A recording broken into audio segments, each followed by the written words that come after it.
Hey there, Alan Mathews here from Classical Guitar Shed. I have a little piece for you here, and I'm just going to preview it first, and you can download this. I'm not trying to sell you anything. This is just a free course or a free piece. I've done a big lesson on it, about a 45-minute lesson on it over at my website, and so I just wanted to give you a preview and give you a couple of tips on ways to learn this particular type of piece. So first I'm just going to play it for you, and then I'll give you some tips as far as how to look at a piece like this.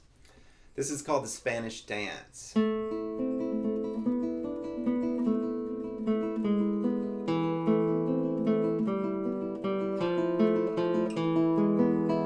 This is just the first little half of it, and then there's a second half. But that's just so you can get the gist of what it sounds like. So if you'll notice, what we've got here, we've got this E that is ringing on top of everything. So we just, after every note, there is this E note that we're playing. It's the high open string. Well, the first thing you do whenever you see this type of writing is to just get rid of it altogether. So just absolutely lose it. And so what you can...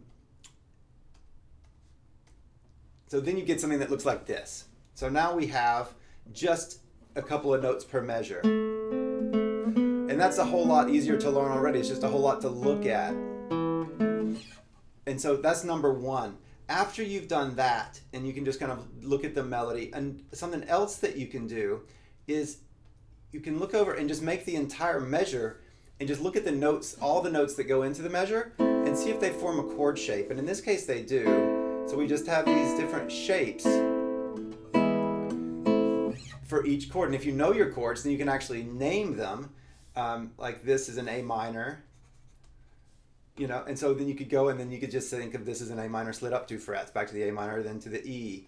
So you could do this type of analysis on it, and it makes it much more easy to remember. You can just memorize it, work just the left hand in shapes, and so we're taking it in chunks, and then we can put it all back together at the end and have the piece. It's much easier and it's much more musical to think about it than just going note by note,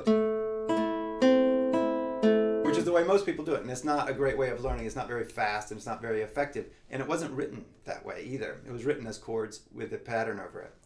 So this is the Spanish Dance. You can go over to Classical Guitar Shed and get this. There's a link below, and you can just click on that and you can get the whole course for free. It's about a 45-minute lesson, and with a bunch of tips and other things you can look at on it as well, and download a whole PDF packet. All right, take care, do good work. I'll see you soon. Bye-bye.